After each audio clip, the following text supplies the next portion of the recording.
الحمدللہ رب العالمین والصلاة والسلام علی محمد الامین۔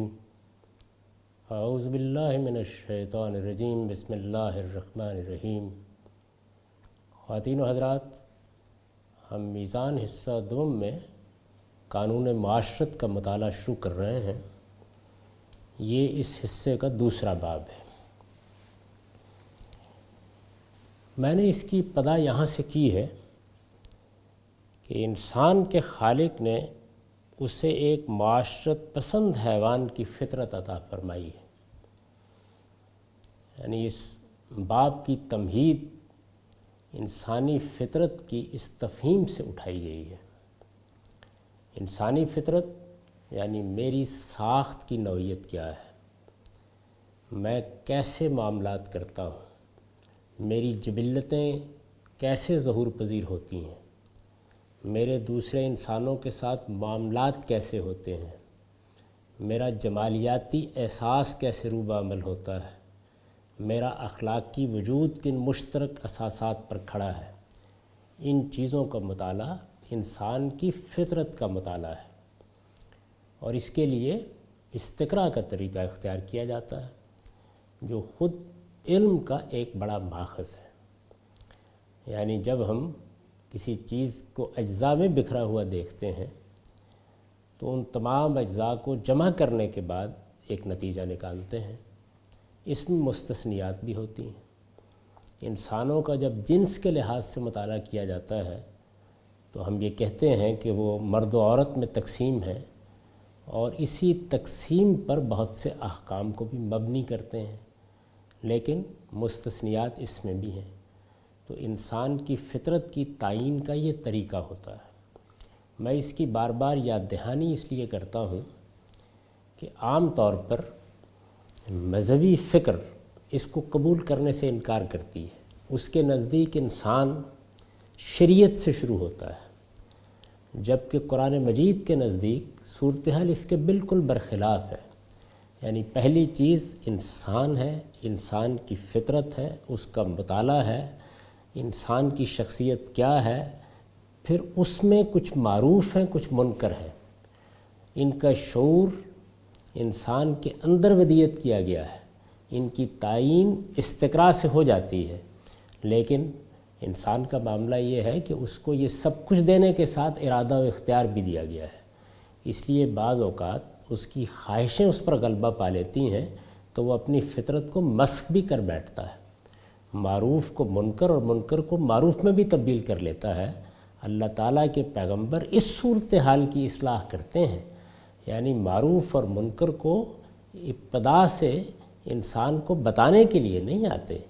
انسان کے اندر ان کا جو شعور ہے اسی شعور کو اپیل کرتے ہیں، اسی کی تذکیر کرتے ہیں، اسی کو ابھارتے ہیں، اور پھر انسان کو اسی کی پیروی کی ترغیب دیتے ہیں۔ ہاں، جہاں ان کے اندر کوئی خرابی پیدا ہو گئی ہو اس کی اصلاح کرتے ہیں۔ تو انسان کے خالق نے اسے ایک معاشرت پسند حیوان کی فطرت عطا فرمائی ہے۔ اس کی وجہ کیا ہے؟ اس کی وجہ یہ ہے کہ انسان کی تخلیق اس طرح نہیں ہوتی کہ اس کا خالق اسے آسمان پر کہیں بنا کر بالکل عالم شباب میں براہ راست زمین پر نازل کرتا، اور پھر حرم و شیب کے یعنی بڑھاپے کے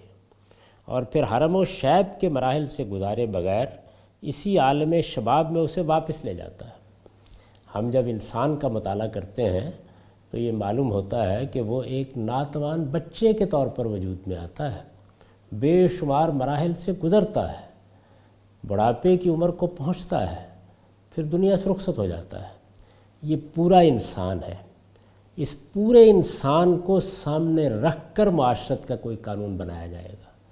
یعنی یہ نہیں ہو سکتا کہ ہم جوان انسان کو لے لیں یا بوڑھے انسان کو لے لیں یا بچے کو لے لیں اور اس کی بنیاد پر ایک قانون، ایک ضابطہ بنا دیں۔ انسان کے خالق نے اسے ایک معاشرت پسند حیوان کی فطرت عطا فرمائی ہے۔ یعنی وہ کیوں معاشرت پسند ہے، کیوں یہ چاہتا ہے کہ اس کے گرد و پیش رشتے ہوں، رشتہ داریاں ہوں، تعلقات ہوں، وہ دوست احباب میں جیتا ہے، اس کے گرد و پیش ایک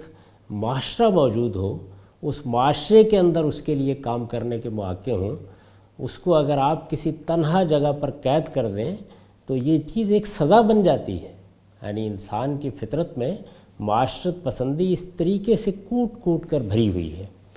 اس کی وجہ یہ ہے کہ انسان کی تخلیق اس طرح نہیں ہوتی کہ اس کا خالق اسے آسمان پر کہیں بنا کر بالکل عالم شباب میں، یعنی ایسا نہیں ہوتا کہ انسان کو خالق نے بنایا اور پھر جوانی کی عمر میں، جب کہ اس کے قوا مضبوط ہوتے ہیں، وہ بہت سے معاملات خود کر سکتا ہے، دوسروں کا کمتر محتاج ہوتا ہے، تو آسمان سے براہ راست نازل کر دے،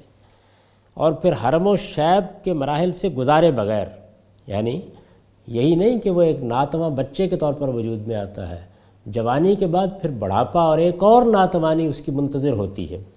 اور پھر حرم و شیب کے مراحل سے گزارے بغیر اسی عالم شباب میں اسے واپس لے جاتا ہے۔ یہ نہیں ہوتا۔ اس کے برخلاف اس کا معاملہ یہ ہے کہ وہ تہ بر تہ ظلمتوں میں ایک ناتواں بچے کی حیثیت سے وجود پذیر ہوتا ہے۔ یعنی انسان دنیا میں اس طرح سے آتا ہے، جانوروں کے بچوں کے بھی اگر آپ دیکھیں تو وہ بھی پیدائش کے فوراً بعد بڑی حد تک اپنے پاؤں پر کھڑے ہو جاتے ہیں اور اپنی ضرورتیں خود پورا کرنی شروع کر دیتے ہیں، لیکن انسان کا معاملہ یہ نہیں ہے۔ اس کے برخلاف اس کا معاملہ یہ ہے کہ وہ تہ بر تہ ظلمتوں میں ایک ناتواں بچے کی حیثیت سے وجود پذیر ہوتا ہے، آغوش مادر میں آنکھیں کھولتا ہے، آغوش مادر میں آنکھیں کھولتا ہے۔ یعنی جانوروں کے بچوں کو کبھی دیکھیے پیدائش کے بعد بس تھوڑی دیر کے توقف کے نتیجے میں ان کے اندر وہ قوت پیدا ہو جاتی ہے کہ وہ اپنے پاؤں پر کھڑے ہو جاتے ہیں اور پھر اپنا رزق تلاش کرنا شروع کر دیتے ہیں۔ اس کے برخلاف اس کا معاملہ یہ ہے کہ وہ تہ بر تہ ظلمتوں میں ایک ناتواں بچے کی حیثیت سے وجود پذیر ہوتا ہے، آغوش مادر میں آنکھیں کھولتا ہے، ہمکتا، کھیلتا، دوسروں کے ہاتھ سے کھاتا پیتا اور اپنی ضرورتیں پوری کرتا ہے۔ وہ پہلے زمین پر گھسٹتا، گھٹنوں کے بل چلتا اور پھر بڑی مشکل سے اپنے پیروں پر کھڑا ہونے کے قابل ہوتا ہے۔ اس کے بعد بھی قدم قدم پر اسے سہارے کی ضرورت رہتی ہے، یعنی پاؤں پر کھڑا ہو جانے کے بعد بھی قدم قدم پر اسے سہارے کی ضرورت رہتی ہے، یہاں تک کہ بچپن اور لڑکپن کے کئی مراحل طے کر کے وہ 15 یا 16 برس کے سن کو پہنچ کر کہیں جوان ہوتا ہے۔ یعنی انسان کے یہ وہ مراحل ہیں جن میں وہ اپنی زندگی کو قائم رکھنے کے لیے، اپنے وجود کو قائم رکھنے کے لیے بھی دوسروں کا محتاج ہے، اور اپنے وجود کو معاشرے اور سوسائٹی سے ہم آہنگ کرنے کے لیے بھی دوسروں کا محتاج ہے۔ اس کا یہ دور شباب بھی 20-30 برس سے زیادہ طویل نہیں ہوتا۔ اس کے بعد وہ دیکھتا ہے کہ بڑھاپے کے آثار نمودار ہونا شروع ہو جاتے ہیں، اور بارہا علم و معرفت کی انتہائی بلندیوں کو چھونے کے بعد، ارسطو افلاطون بننے کے بعد، فردوسی اور حافظ بننے کے بعد، نیوٹن اور آئنسٹائن بننے کے بعد، غالب اور اقبال بننے کے بعد، بارہا علم و معرفت کی انتہائی بلندیوں کو چھونے کے بعد وہ ایک مرتبہ پھر ناتواں بچوں ہی کی طرح دوسروں کے رحم و کرم پر زندگی کے دن پورے کرنے کے لیے مجبور ہو جاتا ہے۔ کسی بڑے سے بڑے آدمی کہ بڑھاپے کو بھی دیکھنے کا موقع ملا ہو تو اندازہ کیا جا سکتا ہے کہ وہی بے بسی، وہی ناتوانی پھر ایک مرتبہ انسان پر طاری ہو جاتی ہے جو ہم ایک بچے میں دیکھتے ہیں۔ وہ بچہ ہی ہو جاتا ہے۔ قرآن مجید نے بیان کیا نا کہ ایک ایسی عمر آ جاتی ہے کہ لَكَيْ لَا يَعْلَمَ بَعْدَ عِلْمٍ شَيْئًا، یعنی بہت کچھ جاننے کے بعد پھر انسان کچھ نہیں جانتا۔ یہ پورا انسان ہے۔ میں نے یہ تمہید اس لیے باندھی ہے کہ میں یہ عرض کر سکوں کہ اسلام نے، اسلامی شریعت نے جو معاشرت سے متعلق ہدایات ہم کو دی ہیں وہ اس پورے انسان کو سامنے رکھ کے دی ہیں۔ انسان کی بدقسمتی یہ ہے کہ جب وہ اپنی عقل سے چیزوں کو طے کرتا ہے تو اگر تو عقل بالکل ٹھیک کام کرتی رہے تو اس کے اور وحی کے نتائج فکر میں کوئی تضاد نہیں ہوتا، لیکن انسان پر خواہشات غلبہ پا لیتی ہیں، اور جب خواہشات اور رغبات غلبہ پا لیتی ہیں تو پھر اس کی عقل بھی مغلوب ہونا شروع ہو جاتی ہے۔ بعض اوقات پیش پا افتادہ حقائق کو نظر انداز کر کے وہ اپنے لیے قانون بنانا شروع کر دیتا ہے، اپنے لیے ضابطے تخلیق کرنا شروع کر دیتا ہے۔ اللہ تعالیٰ کا معاملہ یہ نہیں ہے، وہ انسان کا خالق ہے۔ اس لیے یہ ضروری ہے کہ آگے جو قوانین ہم بیان کرنے والے ہیں، جو ضوابط ہم بیان کرنے والے ہیں، ان کی اس بنیاد کو سمجھ لیا جائے، پورے انسان کو سامنے رکھ کر وہ ضوابط اللہ کی شریعت میں مقرر کیے گئے۔ انسان کا یہ معاملہ لازماً تقاضا کرتا ہے کہ وہ ایک معاشرت پسند ہستی کی زندگی بسر کرے، یعنی چونکہ انسان اس طرح کا ہے، چونکہ وہ اس طرح ایک ناتواں بچے کی حیثیت سے وجود پذیر ہوتا ہے، چونکہ بچپن اور لڑکپن کے ان سارے مراحل سے گزرتا ہے، بلکہ اس کی تہذیب نفس کے لیے پورا معاشرہ اپنا کردار ادا کرتا ہے، ماں اپنا کردار ادا کرتی ہے، باپ اپنا کردار ادا کرتا ہے، اس کے ارد گرد اس کے بہت سے اعزاء و اقربا اپنا کردار ادا کرتے ہیں، اساتذہ اپنا کردار ادا کرتے ہیں، معاشرے کا مجموعی ماحول اپنا کردار ادا کرتا ہے، اس کا ماضی اور اس کا حال سب مل کر اس کے کردار کی تشکیل کرتے ہیں۔ انسان کا معاملہ یہ ہے، یعنی جانور کا بچہ نہ صرف یہ کہ اتنا ناتواں نہیں ہوتا، بلکہ اپنی جبلتوں کے ایک دائرے میں زندگی بسر کرتا ہے۔ اس کو انسان اپنی کسی ضرورت کے لیے سدھانا چاہے تو یہ الگ بات ہے، ورنہ خود اس کو اپنی زندگی اور اپنی تہذیب کے لیے کسی کی ضرورت نہیں ہوتی، یعنی وہ اپنی جبلتوں کے دائرے میں اپنی زندگی بسر کر کے دنیا سے رخصت ہو جاتا ہے۔ لیکن انسان کا معاملہ چونکہ یہ نہیں ہے، اس وجہ سے انسان کا یہ معاملہ لازماً تقاضا کرتا ہے کہ وہ ایک معاشرت پسند ہستی کی زندگی بسر کرے۔ ہم نے ابتدا یہاں سے کی تھی کہ انسان کے خالق نے اسے ایک معاشرت پسند حیوان کی فطرت عطا فرمائی ہے۔ پھر اس کی وجہ کیا ہے، اس کی تفصیل کی، اور اب میں نے یہ عرض کیا ہے کہ یہی معاملہ اگر ہے، اسی پر اگر سب کا اتفاق ہے، فی الواقع انسان ایسا ہی ہے، اس کو انسان کی حیثیت سے ان سب مراحل سے گزرنا ہے، اس کو ناتواں بچے کے طور پر دنیا میں آنا ہے، اور بوڑھا ہو کر ایک مرتبہ پھر ناتوان اور بے بس ہو کر دنیا سے رخصت ہونا ہے، تو پھر ضروری ہے کہ اس کے اندر معاشرت پسندی کی فطرت رکھی جائے، اور اس کے خالق نے اس کی فطرت میں جو چیزیں رکھی ہیں انہی کا اس کے گرد و پیش میں اہتمام بھی کیا ہے۔ تو چنانچہ اس کا لازمی نتیجہ یہ ہے کہ معاشرت اس کے گرد و پیش میں موجود ہوتی ہے اور وہ آنکھیں کھولتا ہے۔ انسان کا یہ معاملہ لازماً تقاضا کرتا ہے کہ وہ ایک معاشرت پسند ہستی کی زندگی بسر کرے۔ مرد و عورت کی حیثیت سے یہ معاشرت، یعنی اس کے اندر اگر جمالیات کا احساس رکھا گیا ہے تو یہ احساس ہے جس کا تعلق جب اس کائنات کی چیزوں کے ساتھ پیدا ہوتا ہے تو وہ اس سے حظ اٹھاتا ہے، یعنی اندر ایک احساس ہے، یہ احساس خارج میں موجود پھول سے، اس کی پتیوں سے، اس کی پنکھڑیوں سے متعلق ہوتا ہے، تو پھر انسان کے اندر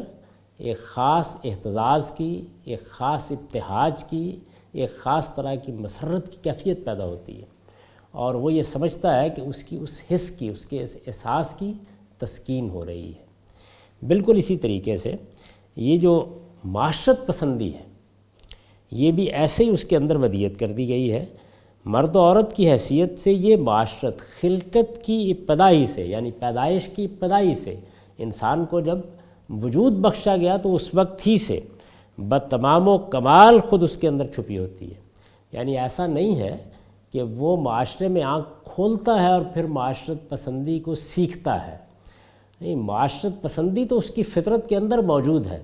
وہ ایک احساس لے کے آیا ہے، طلب لے کے آیا ہے، تقاضا لے کے آیا ہے، لیکن جس وقت اس کا ریلیشن قائم ہوتا ہے، رشتہ قائم ہوتا ہے، یعنی خارج کی دنیا کے ساتھ، تو وہ پھر اس کا شعور حاصل کرنا شروع کر دیتا ہے، یعنی وہ چیز جو اس کے اندر رکھی گئی تھی وہ باہر آنا شروع ہو جاتی ہے۔ مرد و عورت کی حیثیت سے یہ معاشرت خلقت کی ابتدائی سے بتمام و کمال خود اس کے اندر چھپی ہوتی ہے، اس کو تلاش کرنے کے لیے اسے اپنے وجود سے کہیں باہر جانے کی ضرورت نہیں ہوتی۔ وہ اس دنیا میں آتا ہے تو اپنا ساز و برگ اور خیمہ و خرگاہ ساتھ لے کے آتا ہے، یعنی جیسے ایک منم سفر کی ابتدا کرتا ہے تو کسی دوسرے شہر سے آ کر اپنے لیے سامان نہیں خریدتا اور خیمہ و خرگاہ کا اہتمام کرنے کے لیے دوسروں کی طرف نہیں دیکھتا، وہ یہ سب کچھ ساتھ لے کے چلتا ہے۔ انسان کا معاملہ بھی یہ ہے کہ اس کے اندر جو علم ودیت ہے، اس کی فطرت میں جو تقاضے رکھے گئے ہیں، وہ سب کے سب وہ لے کے آتا ہے، صرف خارج کے ساتھ جب وہ متعلق ہوتے ہیں اور معاشرہ ان کو ابھارتا ہے تو وہ اپنے باطن سے اٹھتے ہیں اور ظاہر کے ساتھ متعلق ہو کر اس کے شعور کی سطح پر آ جاتے ہیں۔ یہ انسان کے مطالعے کا صحیح طریقہ ہے، وہ کوئی لوح سادہ نہیں ہوتا۔ جن فلسفیوں نے یہ غلطی کی ہے انہوں نے انسان کو سمجھنے میں بڑی غلطی کا ارتکاب کیا ہے۔ انسان اپنا علم بھی اپنے اندر لے کے آیا ہے، اپنی فطرت کے تقاضے بھی اپنے اندر لے کے آیا ہے، وہ احساس جمالیت لے کر آیا ہے، اس نے یہاں آ کے اس کو سیکھا نہیں ہے۔ وہ جنس کا دائیہ اپنے اندر رکھتا ہے، صرف ایک عمر چاہیے کہ وہ نمایاں ہو کے سامنے آ جائے۔ اس کی جبلتیں بعض اس کی پیدائش کی ابتدا سے اپنا کام شروع کر دیتی ہیں اور بعض کو کچھ وقت چاہیے ہوتا ہے۔ یہ وقت بعض اوقات جسمانی طور پر بلوغ کا تقاضا کرتا ہے، بعض معاملات میں ذہنی طور پر بلوغ کا تقاضا کرتا ہے۔ یہ جیسے جیسے اپنی عمر حاصل کر لیتا ہے، خارج سے اس کا تعلق ایک نمایاں اور متعین صورت اختیار کرتا چلا جاتا ہے۔ اس کو تلاش کرنے کے لیے اسے اپنے وجود سے کہیں باہر جانے کی ضرورت نہیں ہوتی۔ وہ اس دنیا میں آتا ہے تو اپنا ساز و برگ اور خیمہ و خرگاہ ساتھ لے کر آتا ہے، اور وادیوں کو حصار ہو یا دشت و بیاباں ہر جگہ اپنی بزم خود آراستہ کر لیتا ہے۔ یعنی انسان کا معاملہ یہ ہے کہ اس کے اندر چھپی ہوئی اس کی فطرت کے تقاضے جیسے ہی خارج سے متعلق ہوتے ہیں خود بخود ابھرنا شروع ہو جاتے ہیں۔ بس اس کے لیے تعین، اس کے لیے الفاظ، اس کے لیے تعبیریں، یہ اس کو معاشرہ دیتا ہے۔ حقیقت میں اس کا سارا علم اور اس کی فطرت کے تمام مقتضیات اس کے اندر چھپے ہوئے ہوتے ہیں جو باہر نکلنا شروع ہو جاتے ہیں۔ انسان کی تاریخ بتاتی ہے کہ اس کی تخلیق میں پنہاں اسی اسکیم کے پیش نظر سیدنا آدم علیہ السلام جب پہلے انسان کی حیثیت سے اس دنیا میں تشریف لائے تو انہیں تنہا نہیں بھیجا گیا۔ یعنی چونکہ انسان کے اندر یہ تقاضے رکھ دیے گئے تھے، اس وجہ سے اب معاشرت کی ابتدا ہونی چاہیے۔ ایک انسان، پہلے انسان نے بھی یہ وقت تنہا نہیں گزارا، بلکہ جب آدم علیہ السلام پہلے انسان کی حیثیت سے اس دنیا میں تشریف لائے تو انہیں تنہا نہیں بھیجا گیا، بلکہ ان کی رفاقت کے لیے اللہ تعالیٰ نے انہی کی جنس سے ان کا جوڑا بنایا۔ یعنی آدم اور حوا انسان ہونے کی حیثیت سے ایک ہی مخلوق ہے، لیکن وہ رفاقت جس کے نتیجے میں معاشرت کو وجود پذیر ہونا ہے، اس کا اہتمام خالق نے اس طریقے سے کیا کہ اس انسان کو دو حصوں میں تقسیم کر دیا، مرد اور عورت۔ بلکہ ان کی رفاقت کے لیے اللہ تعالیٰ نے انہی کی جنس سے ان کا جوڑا بنایا، پھر اس سے بہت سے مرد و عورت دنیا میں پھیلا دیے، یہاں تک کہ خاندان، قبیلہ اور بالآخر ریاست کی سطح پر نظم معاشرت وجود میں آیا۔ یہی ترتیب ہے اس وقت جو ہم دنیا دیکھ رہے ہیں اس کے وجود پذیر ہونے کی۔ یعنی انسان کی دو الگ الگ انواع، یہ مرد ہے، یہ عورت ہے، ایک ہی جنس سے دو اصناف وجود میں آ گئیں۔ ایک کو ہم صنف نازک کہتے ہیں، دوسری کو اس کے مقابل میں فرض کر لیجئے تو مرد و عورت، اور ایک مرد و عورت سے بہت سے مرد و عورت وجود میں آ گئے، رشتے پیدا ہونا شروع ہو گئے، تعلقات بننا شروع ہو گئے، معاشرت وجود میں آنا شروع ہو گئی، پھر قبیلے بنے، خاندان وجود میں آئے، پھر قبیلے بنے، اور پھر اس کے بعد اب ہم جدید ریاست کو دیکھ رہے ہیں۔ ریاست کی سطح پر نظم معاشرت وجود میں آیا جس میں انسان کو وہ سب کچھ میسر ہو گیا جو اس کی مخفی صلاحیتوں کو روبہ عمل کرنے کے لیے ناگزیر تھا۔ یعنی یہ سب کچھ ایسے ہی نہیں ہوا، اس کے دائیات فطرت کے اندر ودیت کر دیے گئے تھے، ان کا ظہور ہوا ہے، اور یہ ظہور ہم خاندان، قبیلے اور پھر اس سے آگے اب ایک منظم ریاست کی صورت میں دیکھ رہے ہیں۔ وہ جو قرآن مجید نے فرمایا ہے نا کہ جعلناکم شعوبا وقبائل لتعارفوا، تو اس کا مطلب کیا ہے؟ اس کا مطلب یہ ہے کہ ایسا نہیں ہے کہ انسان نے یہاں آ کر اپنی کسی ضرورت کے تحت یہ چیزیں وجود پذیر کر لی ہیں، ان کے داعیات اس کی فطرت میں ودیت تھے، وہی ظہور پذیر ہوئے ہیں۔ ریاست کی سطح پر نظم معاشرت وجود میں آیا جس میں انسان کو وہ سب کچھ میسر ہو گیا جو اس کی مخفی صلاحیتوں کو روبہ عمل کرنے کے لیے ناگزیر تھا۔ قرآن نے یہ حقیقت اپنے خاص اسلوب میں اس طرح بیان فرمائی ہے، یا ایھا الناس اتقوا ربکم الذی خلقکم من نفس واحدہ وخلق منها زوجها وبث منہما رجالا کثیرا ونساء واتقوا اللہ الذی تساءلون بہ والارحام ان اللہ کان علیکم رقیبا۔ یہ سورہ نساء قرآن مجید کی 4 سورہ کی پہلی آیت ہے۔ ترجمہ یہ ہے، لوگوں اپنے اس پروردگار سے ڈرو جس نے تمہیں ایک جان سے پیدا کیا، یعنی آدم سے، اور اسی کی جنس سے اس کا جوڑا بنایا، اور ان دونوں سے بہت سے مرد و عورت دنیا میں پھیلا دیے، اور اس اللہ سے ڈرو جس کا واسطہ دے کر تم ایک دوسرے سے مدد چاہتے ہو، اور رشتوں کے بارے میں بھی خبردار رہو، بے شک اللہ تم پر نگران ہے۔ یہ مختصر سی آیت ہے، ایک ہی آیت۔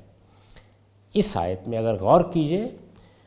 تو وہ تمام اصول نہایت خوبی کے ساتھ بیان ہو گئے ہیں جن پر اس کائنات کے خالق نے انسانی معاشرت کی بنا قائم کی ہے۔ یہ بات سمجھ لینی چاہیے کہ نہ یہ بات کسی طرح درست ہے کہ انسان نے خوب اور ناخوب کا، خیر اور شر کا، بھلائی اور برائی کا، معروف اور منکر کا شعور شریعت سے حاصل کیا ہے۔ یہ انسان کے اندر ودیت ہے، اسی کو معاشرہ ابھارتا ہے،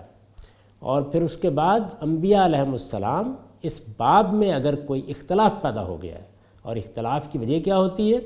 کہ انسان اپنے ارادے کو استعمال کرتا ہے، اور ارادہ جس طریقے سے عقل کے ذریعے سے روبہ عمل ہوتا ہے اسی طرح جذبات سے مغلوب بھی ہو جاتا ہے، اسی طریقے سے اپنی رغبات کا شکار بھی ہو جاتا ہے، اور اپنی خواہشات کا پیرو بن کر بعض اوقات انہی کی رہنمائی قبول کر لیتا ہے۔ تو اس وجہ سے انبیاء علیہم السلام اس اختلاف کو آ کے دور کرتے ہیں، یعنی ان کا معاملہ انسان کے پاس جو کچھ ہے اس کے بعد سے شروع ہوتا ہے، نہ کہ وہ انسان کو یہ سب دینے کے لیے آتے ہیں۔ اس آیت میں اگر غور کیجئے تو وہ تمام اصول نہایت خوبی کے ساتھ بیان ہو گئے ہیں جن پر اس کائنات کے خالق نے انسانی معاشرت کی بنا قائم کی ہے۔ تو میں یہ گزارش کر رہا تھا کہ جس طرح یہ جاننا ضروری ہے کہ انسان کی فطرت میں یہ چیزیں قائم ہیں، اسی طرح پوری شریعت کو سمجھنے کے لیے یہ ضروری ہوتا ہے کہ پہلے وہ بنیادیں سمجھی جائیں جن پر شریعت قائم ہے، جن پر اس کے احکام مبنی ہیں۔ اور قرآن مجید کا طریقہ یہ ہے کہ وہ ہمیشہ بات کی ابتدا یہاں سے کرتا ہے، یعنی وہ حکم سے ابتدا نہیں کرتا، پہلے آپ کو یہ بتاتا ہے کہ یہ حکم کس چیز پر مبنی ہے، وہ کیا چیز ہے جس کو انسان کے خالق نے اس کے اندر ودیت کیا ہے، اور اب یہ ضروری ہو گیا ہے کہ اس کے ساتھ یہ ضابطہ یا یہ شریعت یا یہ قانون بھی دیا جائے۔ استاذ امام امین احسن اصلاحی کے الفاظ میں یہ اصول درج ذیل ہے، یعنی انہوں نے اس آیت کی تفسیر کرتے ہوئے جن اصولوں کو اس آیت کے اندر مضمر رکھا گیا ہے انہیں بیان کر دیا ہے۔ وہ لکھتے ہیں، ایک یہ کہ یہ دنیا کوئی بیرائی کا غلہ نہیں ہے، یعنی ایسا نہیں ہے کہ بھیڑ بکریاں ہیں اور ان کا کوئی چرواہا نہیں ہے۔ ایک یہ کہ یہ دنیا کوئی بیرائی کا غلہ نہیں ہے، بلکہ اس کو خدا نے وجود بخشا ہے جو سب کا پروردگار ہے۔ اس وجہ سے کسی کے لیے یہ جائز نہیں ہے کہ وہ اس میں دھاندلی مچائے اور منمانی کرنے کی جسارت کرے، بلکہ سب کو اس خداوند کی پکڑ سے ڈرتے رہنا چاہیے جو سب کا خالق و مالک ہے۔ اس سے ابتدا کی ہے نا، یا ایھا الناس اتقوا ربکم الذی خلقکم، لوگوں اپنے اس پروردگار سے ڈرو جس نے تمہیں ایک جان سے پیدا کیا۔ دوسرا یہ کہ اللہ تعالیٰ نے سب کو ایک ہی نفس حضرت آدم سے وجود بخشا ہے، اس وجہ سے نسب کے اعتبار سے سب ایک ہی باپ کی اولاد ہے۔ یہ اہم ترین چیز ہے۔ اس کی وجہ یہ ہے کہ اگر انسان ایک باپ کی اولاد نہیں ہے تو پھر رنگ اور نسل کی بنیاد پر تفوق اور برتری کا اگر کوئی فلسفہ وجود میں آئے گا تو اس کی نفی نہیں کی جا سکتی۔ یعنی جب ہم کہتے ہیں کہ انسان اپنی خلقت کے لحاظ سے برابر ہے اور ان کی اس برابری میں کوئی تفریق روا نہیں رکھی جا سکتی۔ ان کی صلاحیتیں، ان کے علوم، ان کے فنون وہ الگ چیز ہے۔ اللہ تعالیٰ نے بہت سے معاملات میں ایک کو دوسرے پر فضیلت بھی دی ہے، لیکن خلقت کے لحاظ سے، انسان ہونے کے لحاظ سے وہ برابر ہیں۔ یہ جو بات ہم کہتے ہیں، یہ مساوات کا جو اصول بیان کرتے ہیں، اس کی عقلی، علمی اور فلسفیانہ بنیاد کیا ہے؟ آدم و حوا کا ماں اور باپ ہونا، اس کے سوا کوئی بنیاد قائم نہیں کی جا سکتی۔ ورنہ بظاہر تو ہم یہ دیکھتے ہیں کہ لوگوں کے رنگ میں، ان کی نسلوں میں، نسلوں کی خصوصیات میں، ان کی زبانوں میں زمین آسمان کا فرق ہے۔ تو اس فرق کی بنیاد پر کوئی شخص کہہ سکتا ہے کہ فلاں نسل کو یا فلاں رنگ کے لوگوں کو دوسروں پر برتری حاصل ہے، اور یہ برتری جیسا کچھ فساد پیدا کر سکتی ہے اس کا اندازہ کیا جا سکتا ہے۔ تو اللہ تعالیٰ نے اس آیت میں یہ بتایا کہ تم سب ایک ہی نفس حضرت آدم سے وجود میں آئے ہو، اس وجہ سے نسب کے اعتبار سے سب ایک ہی باپ کی اولاد ہیں، کسی کو کسی پر کوئی فضیلت حاصل نہیں ہے۔ عربی اور عجمی، کالے اور گورے سب برابر ہیں، ان میں کسی کو کسی پر ترجیح ہوگی تو اکتسابی صفات کی بنا پر ہوگی، یعنی وہ صفات جو انسان کسب کر کے، محنت کر کے، اپنی چھپی ہوئی صلاحیتوں کو روبہ عمل کر کے اپنے اندر پیدا کر لے گا، تو اس میں ظاہر ہے کہ ایک کو دوسرے پر برتری حاصل ہو جائے گی۔ اس کے سوا شرف کے دوسرے معیارات سب باطل ہیں، یعنی رنگ کی بنیاد پر شرف، نسل کی بنیاد پر شرف، اس کی کوئی بنیاد نہیں ہے، کیونکہ سب آدم و حوا کی اولاد ہیں۔ یہ بنیادی چیز ہے۔ تیسرا یہ کہ جس طرح سب انسان ایک ہی باپ کی اولاد ہیں، اسی طرح سب کی ماں بھی اصلاً ایک ہی حضرت حوا ہے، یعنی یوں بھی نہیں ہے کہ باپ ایک تھا لیکن مائیں مختلف تھیں، ماں بھی سب کی ایک ہی ہے۔ اس اعتبار سے بھی کسی کو کسی پر کوئی ترجیح اور فوقیت حاصل نہیں ہے، ایک ہی باپ ماں سے یہ پورا گھرانہ وجود میں آیا ہے۔ حضرت حوا آیت سے واضح ہے کہ حضرت آدم ہی کی جنس سے ہیں، یعنی ایسا نہیں ہے کہ وہ کوئی اور مخلوق ہیں، وہ آدم ہی کی جنس سے ہیں۔ یہ بیان کیا قرآن نے، وَخَلَقَ مِنْهَا زَوْجَهَا، یعنی آدم ہی کی جنس سے اس کا جوڑا بنایا، جس کے معنی یہ ہوئے کہ عورت مرد کے مقابل میں کوئی حقیر اور فروتر مخلوق نہیں ہے، بلکہ وہ بھی اس شرف میں برابر کی شریک ہے جو انسان کو بحیثیت انسان حاصل ہے۔ یعنی یہ وہ مقدمات ہیں جن کو قرآن مجید نے اس ایک ہی آیت کے اندر بیان کر دیا ہے۔ استاذ امام نے انہی مضمرات کو کھولا ہے اور یہ بتایا ہے کہ دیکھیے یہ آیت ان مقدمات کو کس طرح ایک ترتیب کے ساتھ واضح کرتی ہے۔ یہ تین چیزیں ہم نے دیکھیں، ایک چوتھی چیز ابھی باقی ہے جس کی طرف یہ آیت توجہ دلا رہی ہے یا ایک مقدمہ قائم کر رہی ہے، جس پر آگے قانون معاشرت کی بنیاد رکھی جائے گی، اس کا ہم اگلی نشست میں مطالعہ کریں گے۔ اقول قولی ھذا واستغفر اللہ لی ولکم ولسائر المؤمنین۔